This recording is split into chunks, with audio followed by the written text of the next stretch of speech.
Şimdi göstereceğim. Birinci babam maşının üstünü örtüb yağış yağıb. Mən niyə çəkələtdən gedirəm hələ bilmirəm. Ben buraları göstereceğim. Orada laleler var kırmızı.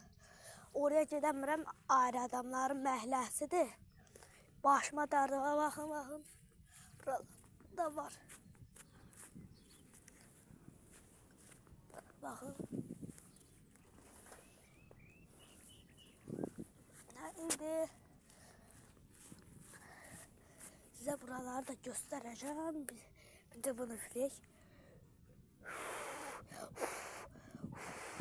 Bu üflenmeden geliş olmaz.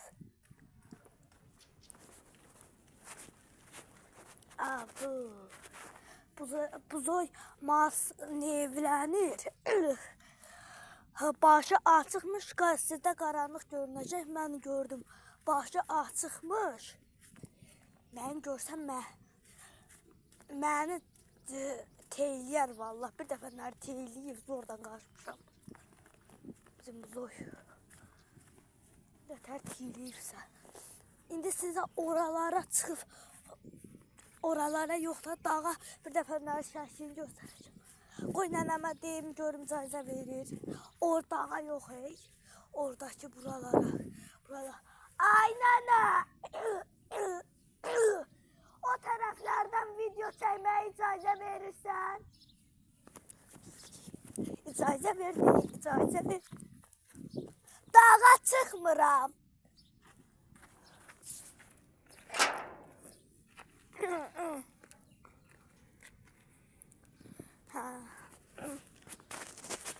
Bakın lalelərə, bura bizim bağdır.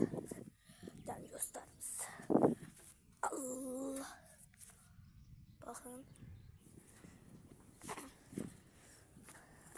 Buralardan gedək.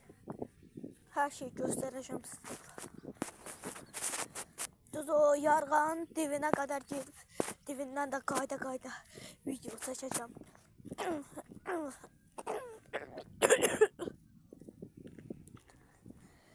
Sizdən bir zəhmət istəyirəm. Nə olar? Mənim videomu bəyənin və abunə olun. Nə olar? 100 abunəyə, 100 bəyəniyə çatsaq, eləmi? 1000 də abunəyə çatsaq, o kim məni bəyənmək istəyirsə canlı atar. Bizim ev buradır. Kim bizim yaxınlığımızdadırsa, ona 1000 plaketi verəcəm. Adımızda belə birim mən oğlanam, nənəm telefonda çəkirəm. Anam telefonda da çəkmişəm. Belə özüm. Rəfiyə Ekserovamı yazıb, nə yazıb? Elədir də. İndi yarğanın dibinə qədər gedəcəm, qayıdacam. Nə olar? Bizə bunu yenə deyim. Bəyənin, abunə olun, nə olar?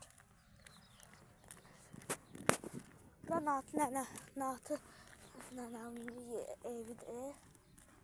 Nənəni göstərirəm. Vallahi bu çolluqda mən yıxılmışam. Həm də çolluğun tam içində. İlan var, ilan. İlan var. İlan var. İlan. Allah hakkı değil. Allah hakkı verdik. Hakkı değil ama orada ilan var. Orada çeşit içeri girdi. Deli oldum ya. Nahtar attı gözüme. Gör hardan çıxacağım evə. Gələm.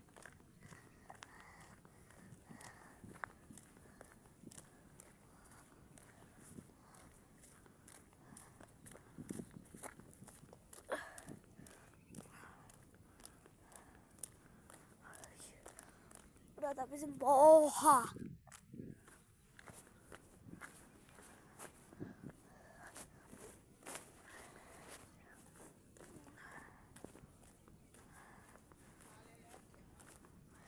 lalələr çəkmişəm.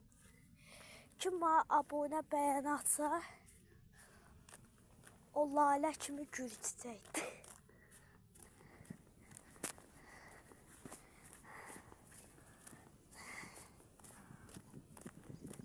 Sağ olun, özünüzə yaxşı baxın.